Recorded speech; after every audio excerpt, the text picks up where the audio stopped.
I'm a feminist, but the other day I did a women's empowerment video and I became obsessed with the fluoro lighting above my head because I was being shot into a mirror. Just to be clear, it wasn't like a stunt. I wasn't being shot into a mirror.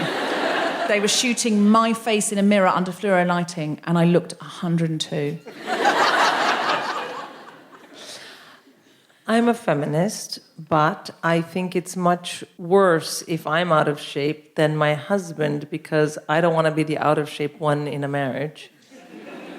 Because I'm a woman, so it matters more. It says I'm a feminist, but, and these are guilty confessions, so you can be a little less judgy.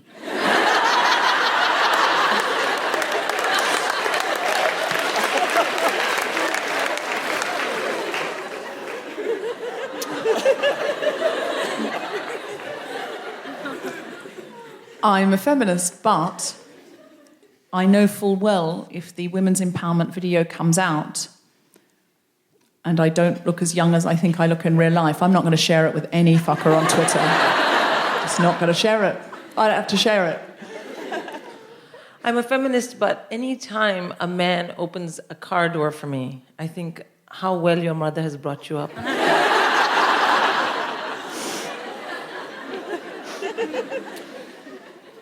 I'm a feminist, but recently, when I told my friend I was going to talk to a men's rights activist group about feminism on direct message on Facebook, he wrote back, to be provocative, "Wow, they'll be wanking about that for months." To which I replied, because he didn't think I would, "Why do you think I'm doing it? It's really hard to get in a wank bank now with all the free porn on the internet."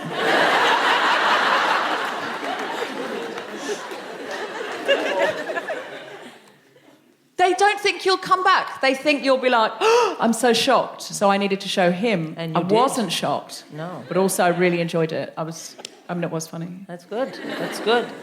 I feel I've been too honest with this crowd already. All right. I'm a feminist, but when a really close girlfriend of mine got her boobs done, I asked her if she was not going to worry about silicone poisoning, which was a big deal, because I was very jealous of her bravery, and she looked so hot. I tried to scare her about the procedure afterwards. She doesn't live anywhere that this podcast is going to go out, so I'm fine with that. It goes out all over the world. Yeah, but she's very stupid on the internet. She's got great boobs and she's stupid on the internet.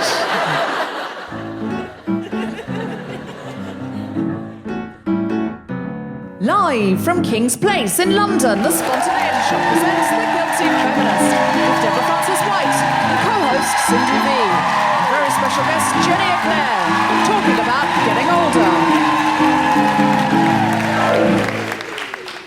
This is The Guilty Feminist, the podcast in which we explore our noble goals as 21st century feminists and the hypocrisies and insecurities which undermine them. Have you had a Guilty Feminist week, Sindhu? Has it been more guilty or more feminist? More guilty. Let's hear from the audience. Just shout guilty if it's been more of a guilty week, feminist if it's been more of a feminist week. Guilty. Guilty. And there were 3 women who smugly went feminist. And everyone else went, pfft. No, if you've had more of a feminist week, well done you. But if you've had more of a guilty week, welcome. Gentleman in the front row, what's your name? It's Gerard. Gerard. And why are you wearing a party hat? Gift from my niece. A gift from your niece. Mm-hmm. Oh, and is it your birthday? Yesterday. Yesterday was your birthday, and this is your present? Yeah. Sindhu and I are your present. Partly, yes. Part of the present. What's the other part that your niece has promised you that we don't know about? I know. We didn't get the email, Gerard. I think we need to know what it is. Jenny Eclair. Jenny Eclair. Oh. Yes. Jenny Eclair. Are you a big Jenny fan? Are you? Oh, wow. So you... Jenny Eclair is heckling you, sir. From another part of the audience, that's just happened. You've been heckled by Jenny Eclair. Now that is a birthday present. That's what you'll never forget that, will you? Absolutely. So tonight we're talking about getting older. How do you feel about getting older, Sindhu? I have mixed feelings about it because on the one hand, there's just so much stuff I don't worry about anymore. And yet I feel like there's not enough time. Because I don't worry about stuff as much, there's so much more I could do and I'm happy to do, but I feel like time is running out. Yeah, So I still truly believe in my heart that I'm 24 and I just live my life that way. And I'm hoping that my body just doesn't know and I will just continue to live on. Wouldn't that be nice? Yeah, it's not going to happen, but I can't face my own mortality, so instead I'm just going to continue to live as if I'm 24. Okay, so what did you do for your challenge, Sindhu Vee? Well, what I decided to do was to not tell people my age when they asked. And the reason is that I don't feel I have to tell anyone my age. I realize no one asks my husband his age. Oh, I know. They don't ask him his age. They don't talk to him a lot because he's very reserved. So maybe that's what it is.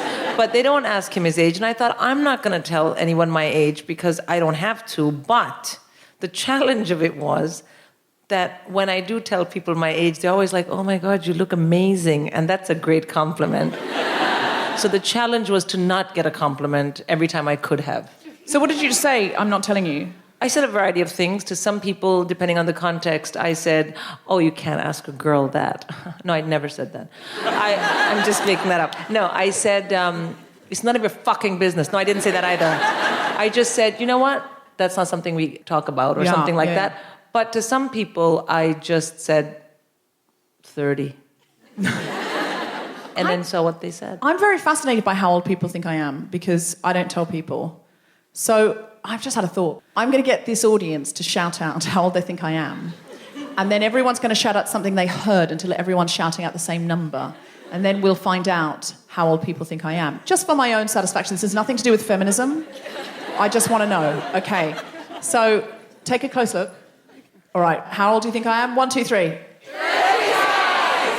Shout out something you heard. 36. I'm hearing 35 and 36. Yeah. And I'm assuming they've knocked 4 years off to be polite. No, they said 35 or 36. That's 35, amazing. 36. Yeah, that's what? I heard 38. Hashtag heckled by Jenny Eclair.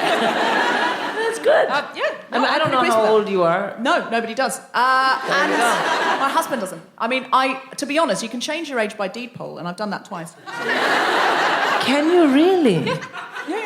That is so amazing. Yeah. It's given me a whole new project. Yeah.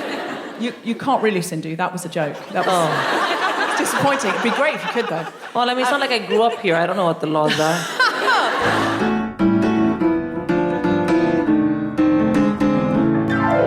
Sindhu's going to do some stand-up comedy for you now. Is that exciting?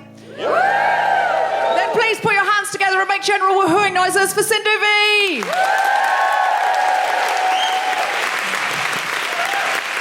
Thank you. Thank you. I've never co-hosted the Guilty Feminist podcast. I'm very, very excited to be doing it. Thank you so much for having me. That's why I'm very happy to be here. But that's not the whole reason. The main reason I'm happy to be here is if I'm here, I'm not at home. And the reason I don't want to be at home is because we have 3 generations living under the same roof, my roof. We have my aging parents and then my kids. And the thing when you talk about aging is you think it just means that you're getting old. No, it means you're getting older. And one of the problems with being older in the phase that I am in is that I'm sort of responsible for both generations. Do you know what I mean? My kids are not old enough to take care of themselves. My parents are not old enough now to take care of me. I'm taking care of everyone. Do you kind of get that? It's like being the filling in a sandwich. But it's not like a nice sandwich from Pret, you know, where everything is fresh and no, it's like a sandwich from a petrol pump. You know, where you look at the filling and you're like, what is that? That's us. Because it is exhausting, you know? For one thing, you have to deal with old people bullshit logic. Right? I said to my dad the other day, he's in his 80s, I said, Dad, you need to keep your hearing aid on. And he said, I cannot do that, the battery will finish. I don't even have a response, you know what I mean? But also, the thing is, when these things happen, I have to manage in both the enemy camps the grandparents and the children, they're always coming at me with stuff I'm not ready to deal with. You know what I mean? My daughter, she came home from school and she said to me, Mommy, I fell over in school. I hurt my leg. I think it's my bone. And my teenage son said, And she said, my bone. He said, And I said, oh my God, she's 12. Are you saying bone? Or he said, yo, bruv. You can't say that word to me. You're my mom. Hashtag monster ox, yo. Hashtag. The child thinks if he doesn't say hashtag before a sentence, I can't hear it. And also, who knows what monster ox means? Anybody? Yeah, it means monster awkward. Very awkward, right? This from a child who is failing creative writing in school. Or my mom, she said to me, how is your life in the bedroom these days? You know the bedroom life, you know? You know life in bedroom. She thinks if she switches the word bedroom and life enough times in that sentence, I'll get confused and tell her. She said, because I'm reading one magazine, and in the magazine it says modern day life has become so stressful, men don't have a Labrador, so their wife is frustrated in the bedroom. Can you believe it? And I'm like, what, men don't have a Labrador? So their wife is frustrated. Mommy, what magazines are you reading? She said, no, the Labrador, you know the Labrador? I'm like, Ma, it's libido. Oh my God. She said, oh, but you understood, no. Do you know in Western world, women are so liberated, they have solved their problem. Shall I tell you how? No. Nah. Don't be foolish, I'm your mother, it's my duty. Listen. 50% of such frustrated ladies have become the lesbian. And 50% have purchased vibrator. You know vibrator? What size is this? Where is anyone putting this? It's only the remaining ladies, you know, that are still frustrated. I say, wait, 50% are lesbian, 50% have a vibrator, the remaining? Correct. So I said to my mom, I said, you know what, Mom, you always give me such good advice. I'm going to decide by the end of today, am I going to become a lesbian? Or am I going to purchase a gigantic vibrator? But you have to promise me one thing. Please stop doing math homework with the kids. Yeah, I mean, it's terrible. And I think that is the hardest thing about aging, is that you become that person. You have to manage both sides. And you know what? I have to be honest. You do what you have to get through. My father sends my children emails that he thinks they should read because it's good for them. And they don't read those emails. Because, well, I'll explain why. The last email said, things you must remember. The first was 6 easy steps to make pasta. The second was watching an avocado ripen. And spectacular photography of underwater raindrops. What is an underwater raindrop? And my children refused to read those emails. And I said to my son, please read them. And my son said, if you pay me, I will. What a little shit. So you know what I did? I hacked into my children's email accounts. And I replied to my dad as them. That's right. Because I'm getting my own back. Anyway, that's me done. Thank you so much.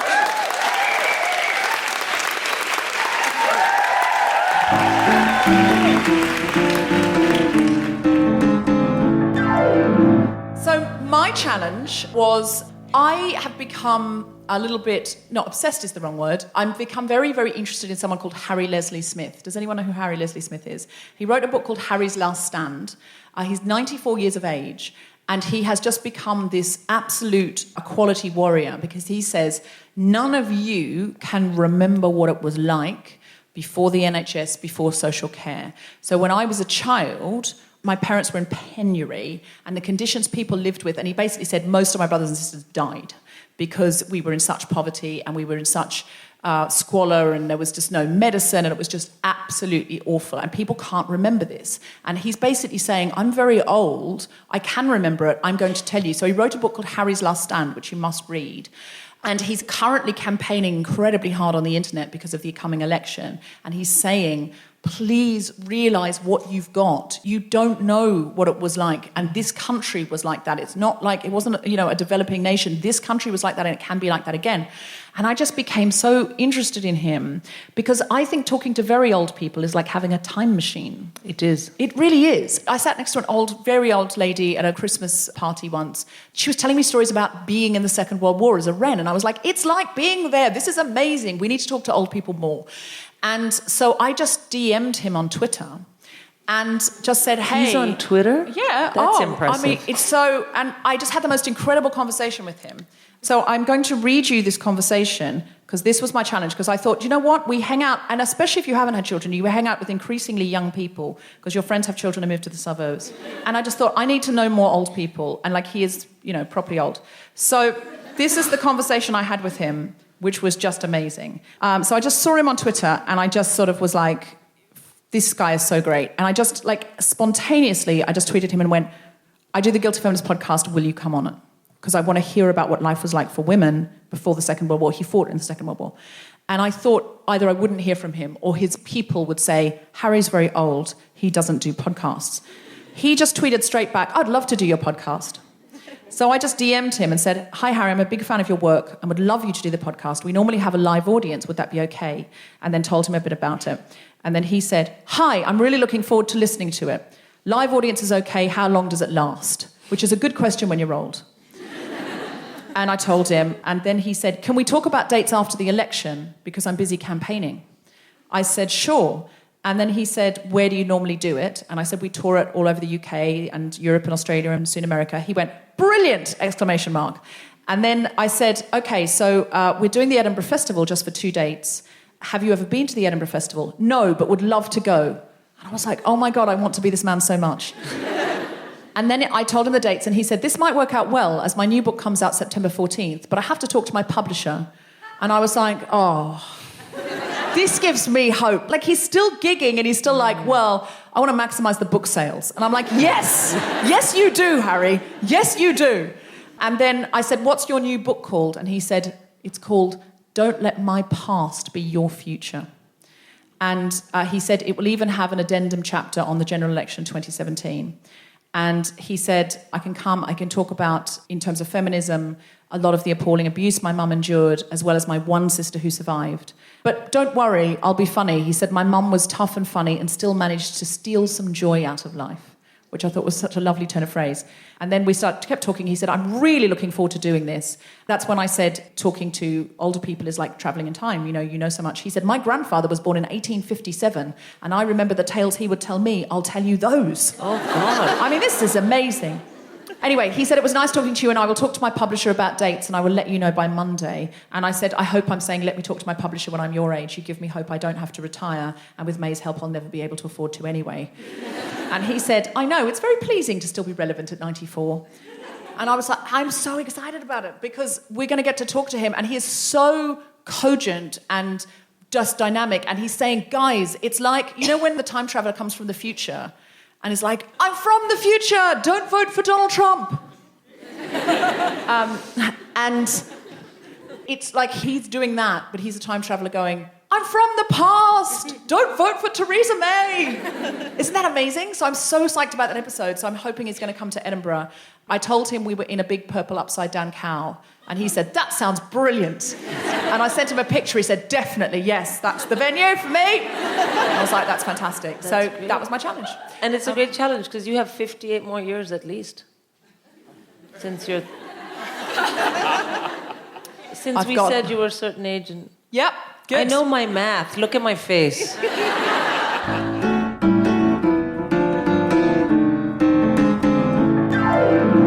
Would you like to meet our special guest? Well, Gerard, the birthday boy, has given it away. because he's waiting for her with excited anticipation. Put your hands together and make extraordinary noises for the wonderful Jenny Eclair.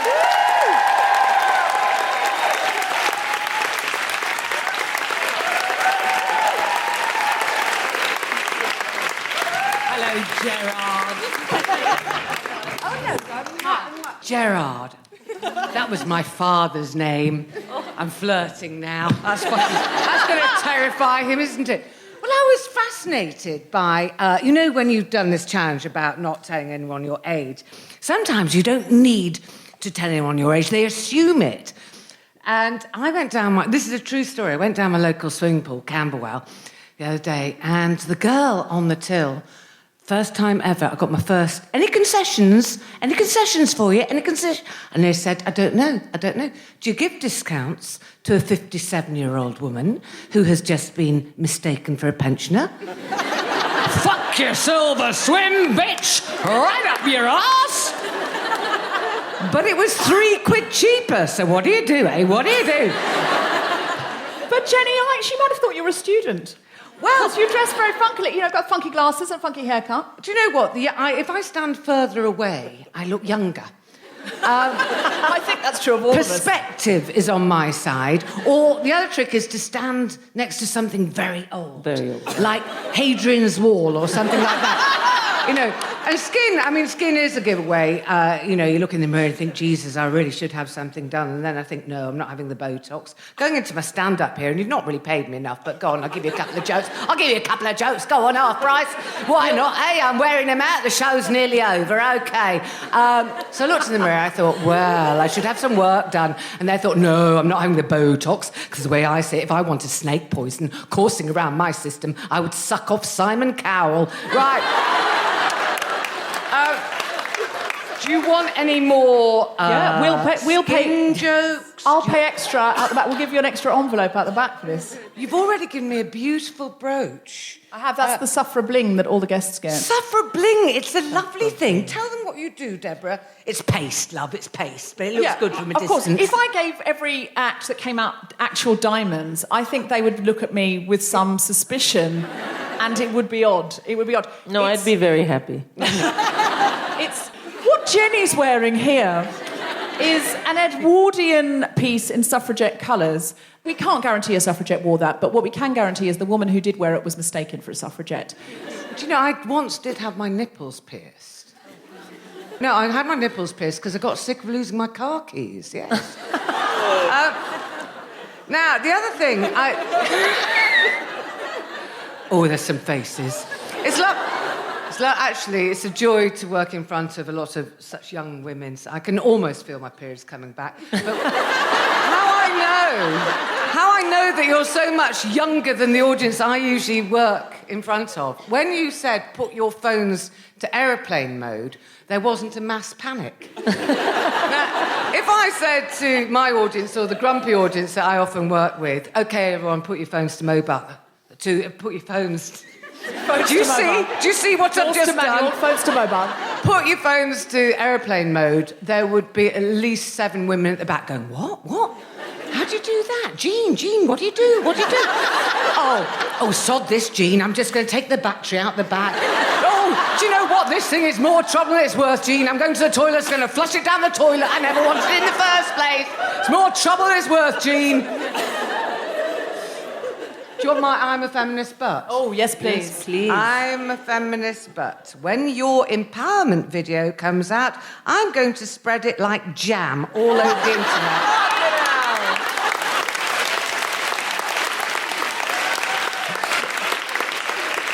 I've got a true one as well, and I think this makes me quite a bad person. I'm a Feminist But I get a bit funny about my 28 daughter's underarm hair. She's growing her underarm hair. Oh, your 28-year-old daughters? Yeah. When you said 28 daughters, I was this is a revelation. Jenny pumped that when she was young and gave them away. I just had the one, and then I got bored. So you've got a 28-year-old daughter, 28-year-old daughter. Growing... Yes, and every time I see it, do you know what I think of? I bought her a hamster once. Called Timber. And every time I catch sight of her underarm hair, I think, oh, whatever happened to Timber? So is there a little bit of you that wants to say, shave themselves? Shave it off, love, shave it off. But, it's what she wants to do. It's just, I don't know. I mean, I'm not very hairy as a person, so it's never been a big deal for me. I mean, I just think that it's one of those things. For some women, it's an issue. And, I mean, I'm very blonde. I've just, all my pubes fell out. Because, this is a thing that happens. A lot of women, younger women... It'll happen, girls. I remember once doing a stage play with Miriam Margolyes, and we were standing in the wings, and Miriam goes to me, "Do you know what? I used to have a very luxurious bush." Very luxurious bush. And I was in my 30s, and I thought, Miriam, really? And then it happened, and then I realised, some years later, I barely got enough left to make a hamster's nest. Thinning, you thin. It's called female pattern balding. It is. Really? Yes, it is. It's a medical thing. It's a proper thing. And, of course, the real dilemma with female pattern balding is whether to shave it all off or comb it over. There are your choices, girls. Jared's really enjoying this. He's never enjoyed it. bless you, Happy Gerard. birthday, Gerard. How old are you, Gerard? 51. 51. And is it all still a full situation? He's too young for me. Too young. His knees. Yeah, I live with a 68-year-old. I usually get a round of applause for that. No, please don't. That's gone a bit Oprah Winfrey, hasn't it? He's 68. He's got a bus pass. He's from Dudley. Yay! Oh. How do you feel it affects your career as you get older? Because it doesn't seem to have affected yours at all. You just get better and better. I get bitter and bitter. I think some women really find it, because there is this youthful projection that we have on women that we don't have on men. People don't mind if men get older. Men get older on the telly, and they just get older and older. They die on the telly, men. I think that, gosh, it's really difficult because, I'm of a generation of women that jumped onto the first wave of alternative comedy. So it was a new type of comedy that sort of didn't have any rules or regulations. And I think that I'm still sort of got that mindset. It's a little bit of an old punk mindset, which is you refuse to be told what to do. Yeah. And I think that we are getting better at accepting older women in the media. I mean, it's a long haul and that sort of thing. And I don't think about television in terms of my career at all. I think about live shows. And I have hugely enjoyed doing the Grumpy shows. And I started those quite a long time ago. Well, co-started those over 10 years ago. And so you weren't actually really very grumpy or old then? Well, I was 47 and I was starting to get a bit pissed off. So I was on the nursery slopes, and it was really important that we had women older than that. So it was always somebody in their 50s or 60s or whatever.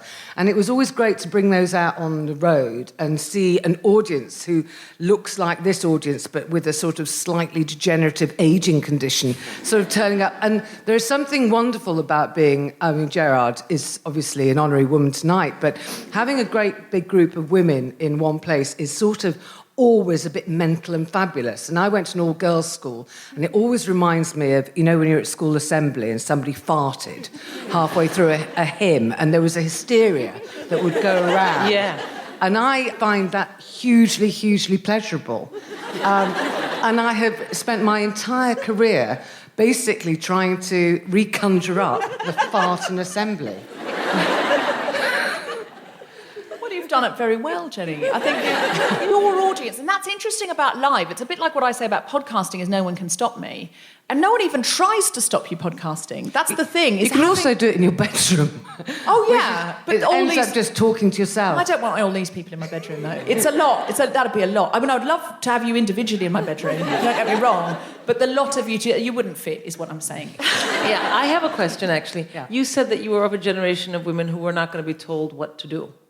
And there are very young women today believe that they are also, they take it almost as a given that they won't be told what to do. Do you think it's a different experience, though, from when you had that and when very young women have it now, women in their 20s? I don't know whether any young women really do genuinely take it as a given. I think they want to, but I think that I mean, there are just different pressures and weirdnesses going on for young women today. And I think that, this generation, particularly living in London, are sort of stopped from doing what they want, not because of themselves or even men telling them. It's about economics now. It's about sort of not being able to be as independent. When I came to London, if you couldn't afford a flat, you could squat. You could get a job really easily. You could walk in it. Well, I was always sacked from things, but I could walk out of a job, in the afternoon, and by the next day I'd got another one. So I think there are other pressures and doors that are very difficult to push open for the younger generation today, particularly if you've got an arts degree rather than something sensible and grown up. And I just I don't know whether I feel sorry for young women, because there's lots of things they can do and everything, but I think there's a lot of shit they also have to put up with. Well, the whole pressure to style yourself on the internet, and we're all running several newspapers on the internet now. We're all running our own personal one, like the editorial of what's happening in the world. We all have to have an opinion on everything. What are we going to share? What are we going to comment on? And then our own style section. Basically, we're running a Sunday newspaper, all of us. And I have to run my style session about, how am I going to style myself? I'm going out to this party, and then I've got to do a selfie, and then I've got to sort of picture my manicure and picture of my brunch and picture of me having a good time. You've got to keep up with your Netflix. You've got to give a review about that. You've got to read a book. What do you think of Handmaid's Tale? What do you think of Handmaid's Tale? If you don't have an opinion... Paula and Bloodlines, I'm so behind. I'm worried I'm going to die behind. I'm going to just die... Because I can't outrun Netflix. I'm wanting to waste less time as I get older. Reading book, like Jenny's got these short stories, and she said it's great because they're very short and you can read them in the bath. And I said that's great because I don't have time to read whole books anymore. I'm just showing my book around because there's some tittering which is going to interfere with your edit, but that's me because I'm plugging my book in. It's called Listening In, and I'm very excited. I'm going to read the whole thing in the bath tonight. Listen, I just have to apologise something. When you're talking about wasting time and things like that, I've got to this age now where I've got very high blood pressure and I have to stop drinking. The other thing that I have to do is I have to do hobbies. Oh, may I just say, there are some perks to being in your mid-50s. One is we can fritter all our tampon money on... Luxury. On pickles and chutneys. The other thing is, nobody looks at you strangely when you start having hobbies. And I do watercolours and I do tapestry. And I started to think that I could do art, right? So anyway, they offered me really rubbish money for this book of short stories, like embarrassingly bad money. So I said, all right then, you can have my short stories for barely any money whatsoever, as long as I get to illustrate it. And then I saw it in the flesh, and every time I sort of catch sight of the illustrator, because this book is illustrated, and what I really wanted to do was add a little packet of crayons with every book, because the illustrations are in black and white. It's like a grown-up colouring book. People have got their own crayons now. All grown-ups have their own crayons now. That's just how it works. Yeah, like that. But when I've seen it in the actual flesh, I'm slightly embarrassed. Look, there's a picture of Budgie. Really, Jenny? You're 57. Grow up. It's a very nice budgie. I love that you've done that. Because do you know what I love about that? Is that they've said, here's an opportunity. You've said, I'm not sure about the opportunity for the money. I'll make it something... It's like a bucket list thing. Like, I'm going to do a thing I really want to do. I love drawing. If you let me put my drawings in, you can have the book. And you fulfilled an ambition there that most people will never get to do. It says with illustrations by the author. They've called them illustrations. Lovely. That's great. That's great. I live with a designer, and my daughter's really good at paint. She can actually draw. And both of them, honestly, their whole faces shrivel up when they catch sight of this book. It's like I can feel my daughter's vagina kind of clench with absolute mortification at the fact that her mother has done this. Well, I think they're lovely. Have you done the front cover illustration? Yeah, I did. It's really bad. I think it's lovely. Do you know what? You've got to get one of these now, just for the illustrations, because you want to see now, don't you? And you want to colour them in. I think that's really sweet. I think that's lovely. I'm going to colour mine. I've written other books as well that don't have pictures in. Is this a barrister's wig? Is this relevant to the story? Wig. Is that relevant to the story? Then? Yes, it is. All the pictures are relevant to the story. I'm not mental. I'm just randomly illustrated. It's a pair of shoes. Yes, and that is tied in. Yeah. These stories. I thought these were just I started to think these were just drawings you'd done in your sketchbook. Randomly, they just thought, fuck it, I'm putting that in. Exactly. Oh, make them guess. guess how that's the same. There's It's like a little kids' house. school shoes, a budgie, a Yeah. peahen, and then a judge's This wig. wig. It's Yeah. not clear. You want to know what's going on in these stories. A sausage dog A appears. sausage dog. It's also Yeah. called a dash. I've got a thing about Dachshunds. Oh, and this is a messy dressing table. Yeah, yeah. Anyway, they can bite themselves.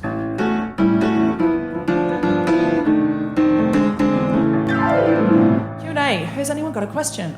I want to know what's the picture of the dash hand for. Questions? Anyone got any questions? Yes, there's one there. So it links back to something you were saying, Sindhu, at the beginning of the podcast about when you get older, you feel like you're looking after the people who are older in your family and also the younger ones. Do you think that for women getting older, they take on more of the responsibility than the men who are getting older? Do you think there's a gender gap? It's called the good There. daughter syndrome, isn't Yeah, it? yeah, no, absolutely. What Jenny said, it's good daughter syndrome, but it's also my in-laws are, getting older, and even though they're very self-sufficient, I don't know if this is going to be controversial, but hey, I think women tend to have a certain empathy about family, a certain need to make things work, especially if you've been in mother mode for a decade, as I have. It's a natural instinct in me, to always put the kids first, and then the parents sort of jump on the same bandwagon. I think so. But Can I add some women? Because we all have to remember we're not a monolithic group. No, I mean, I'm just talking from my own experience for women who are in that family kind of setup.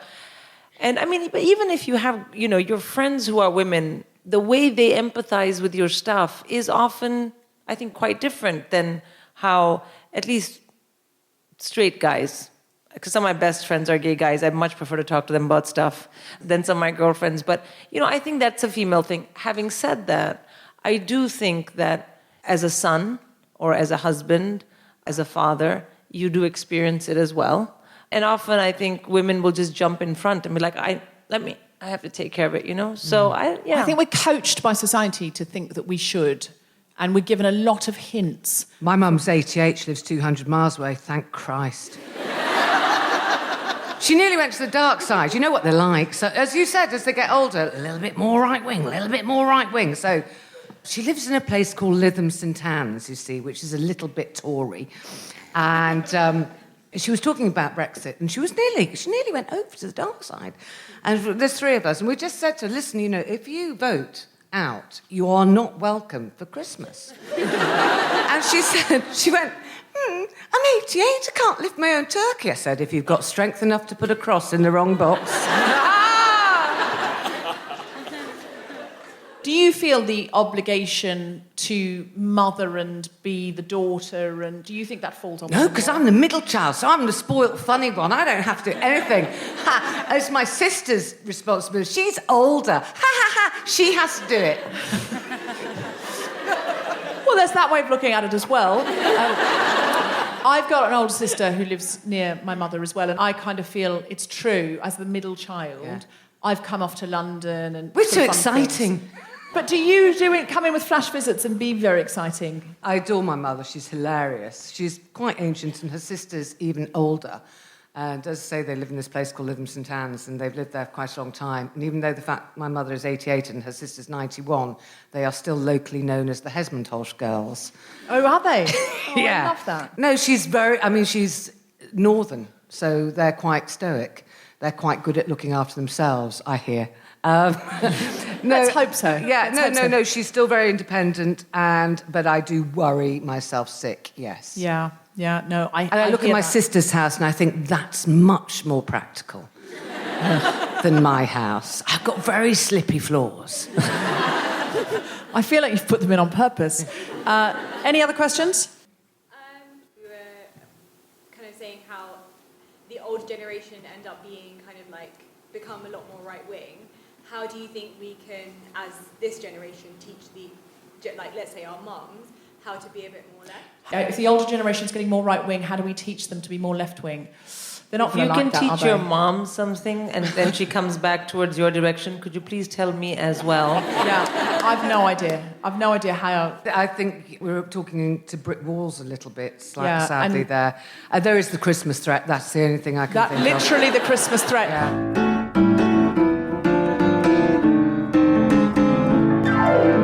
Jenny, can you tell me what you're doing? Where can these people see you? Because I'm sure we would all come and see you live. as a group, wouldn't we? Yeah. This whole group, I would go with all of you to see Jenny live. I'll tell you what, it would make me feel really young. Where are you playing next? I've almost finished the tour, How to Be a Middle-Aged Woman, open brackets, without going insane, close brackets. I've got a few more dates this year, but I'm meant to be working on, I bit the inside of my tongue then when I said it because I'm so anxious about it. I'm meant to be writing a new novel. It's stalled a bit. And I have got a new series of Radio 4 15-minute dramas called Nice. Little Lifetimes coming up. And I've got a very secret BBC pilot that I'm... So again, yes, you see that wasn't my bottle falling over, but I'm very anxious about. Okay, a secret BBC pilot for Yeah, television. yeah. Oh, I'm excited about that. Yes, so am I. We'll all watch it. And can I have a part in it in which I stand under a fluoro light and look 102? Yes, Excellent. you may. Can I have a part of your Indian friend? Weirdly, it's not a sitcom. Weirdly, it's something different. But You can have an Indian friend and not a sitcom. Yeah. It's like, I love the idea that it's like, I'm sorry, I'm afraid it's a drama, so no. We do drama. Have you seen Bollywood movies? We're very good in drama. Yeah. Do you want to do a little audition? Anytime. Yeah, let's audition. So it's a drama, so it's got to be serious. it's not a drama. What is it? You said it wasn't a sitcom. What is it? It's not a sitcom. It's neither of those sketch? genres. No, it's not that. Comedy drama. Is there Nope. a documentary about India? I'm in. I'm so in. We're going to audition for this. I reckon it's something like comedy drama. So okay. I'm playing Jenny's friend Deborah. You're playing Jenny's friend Sindhu. Okay. Indian friend. Yeah. Australian friend. I'll do Australian more. It'll be more Australian because it's more of a character. Hello, Sindhu. Have you seen Jenny? You know Deborah. I have seen her, but I'm feeling very sad. Why? What's wrong, Sindhu? She started telling me about her pubic hair. She's always on about that. That line was a bit too funny. This isn't a sitcom, Sindhu. How about that? Are we in? You're both Oh, in. sweet!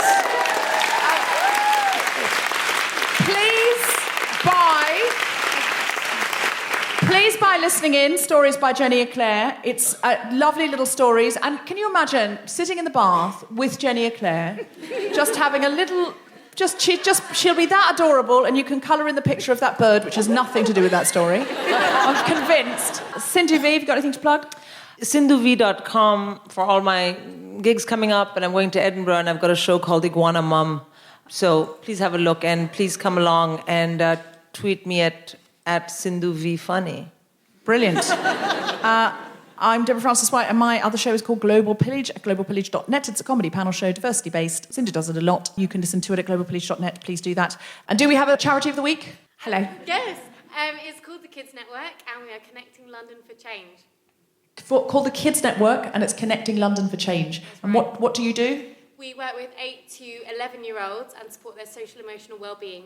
You work with 8 to 11-year-olds and you support their social and emotional well-being. You're going to stand at the door and we'll collect for that. And if people want to give at home, what website do they go on? Go on thekidsnetwork.org.uk or localgiving.org. If you're listening at home, thekidsnetwork.org.uk. Brilliant. So please give generously, as the podcast is free. Can I ask a question? Is that a charity that connects kids? It's a network. Is that social media or not? Exactly. So it connects children with volunteer mentors in their local community because of London's gentrification. So we're addressing poverty, but also isolation of young professionals who live in the area that feel no connection to their local community. So it's keeping 8 to 11-year-olds on social media? I'm just asking.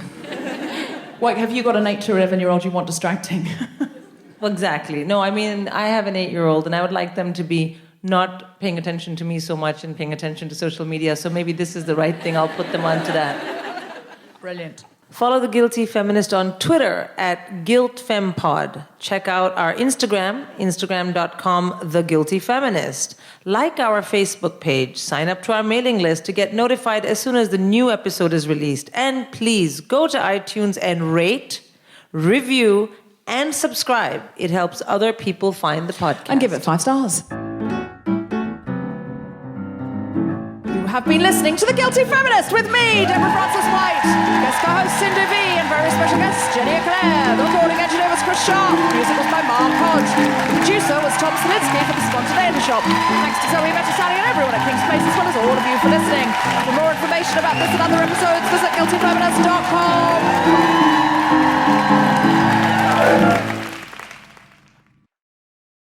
You listen. Did your niece get you into this podcast? Yeah. She did? Yeah. What a lovely uncle you are. I want you to be my Uncle Gerard. Everyone needs an Uncle Gerard.